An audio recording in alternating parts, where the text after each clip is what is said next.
সরকারই এখন আসলে মানে সোজা বাংলায় বলতে বেপাকে থাকবে। It's not very easy to just take any policy and or just to give a top down decision and then এটাকে কোনো আসলে accountability ইয়াতে আসবে না, সেটা এখন আর না।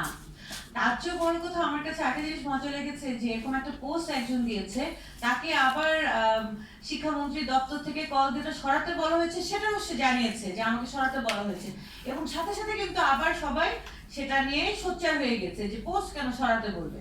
তো এই যে আমরা কাউন্টার কোয়েশ্চেনিং করতে শিখেছি, আমরা যে অ্যানসারবিলিটি চাচ্ছি, এই জায়গা থেকে আসলে সরকারেরও কিছু শেখার ব্যাপার, মানে সরকারকেও বুঝতে হবে যে সেই দিন শেষ যেখানে হচ্ছে সিটিজেনদের উপরে যে কোনো ধরনের পলিসি নিয়ে বা ডিসিশন নিয়ে পার পেয়ে যাওয়া যাবে।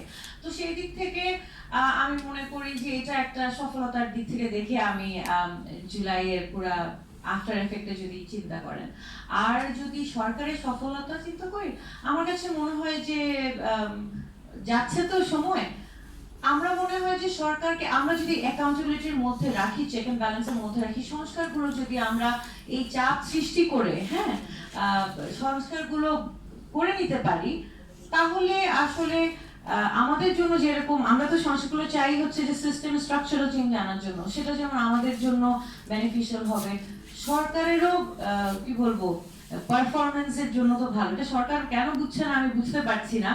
মানুষের চাহিদা বা মানুষের যে ভিশন বা ইচ্ছা, সেটাকে রিড করার ক্ষমতা যে সরকারের নাই, সেই সরকার বেশি দিন থাকাটা আসলে সম্ভব কিনা আমি জানি না এই জুলাই পরবর্তী সময়ে। তাহলে মানুষের আশা আকাঙ্ক্ষা বা এক্সপেকটেশনটাকে রিড করতে পারাটা একটা চৌকস সরকারের কাজ, সে বুঝতে পারবে কখন কি আসলে মানুষ চায়। তো সেই দিক থেকে সরকারের সফলতা এখনই বলা যায় না, বা আমি হয়তো পারছি না, it will take time. But আমি যেখানে দেখছি যে আচ্ছা, আমি সরকার পর্যন্ত না যে আমি প্রাতিষ্ঠানিক মানে সরি অ্যাডমিনিস্ট্রেটিভ কাজে যেহেতু একটা স্বল্প সময় ছিলাম, আমার কাছে মনে হয়েছে যে সদিচ্ছা থাকলে সুন্দর কাজ করা যায়। এটা একটা মানে আমি খুব ছোট একটা রোলে ছিলাম, তারপর আমি দেখেছি যে আপনি যদি প্রশাসনিক কাজে থাকেন, আপনার যদি সদিচ্ছা থাকে যে আপনি ভালো করবেন, একটা ভালো পলিসি নেবেন, একটা ভালো উদ্যোগ নেবেন, একটা ভালো কাজ করে দিবেন, আপনি পারবেন।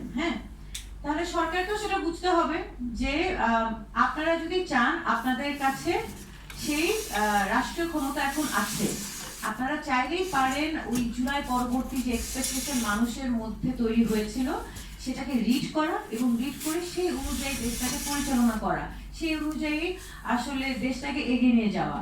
তো এটা করলে তারও কোনো লস নাই, তাই না? Even if you think from a perspective of the স্টেটের অবজেক্টিভ কি? To continue to be in power, বা নেক্সট বার আবার তাকে মানুষ ভোট দিয়ে আনবে, জনতার মধ্যে তার গ্রহণশীলতা আরো বাড়বে, তাই না? তাহলে আপনি সংস্কারগুলো করুন। এটা তো ইটস নট রকেট সায়েন্স, তাই না? তো সফলতা যেহেতু এখনো বলা যায় না, কিন্তু সফল হইতে চাইলে সরকার হতে পারবে, সেখানে সফল হওয়ার জন্য সদিচ্ছাটা লাগবে। আই থিঙ্ক এখানে অনেক কথা বলে ফেললাম। Thank you. আমরা সর্বশেষ একটা প্রশ্ন আমি এই আপনাদের সামনে আগে দিয়েছি জাতীয় প্রেস ক্লাবে আমাদের সময় স্বল্পতা আছে, জুলাই অভ্যুত্থান সফল নাকি ব্যর্থ, এই আলোচনা জাতীয় প্রেস ক্লাবে চলছে।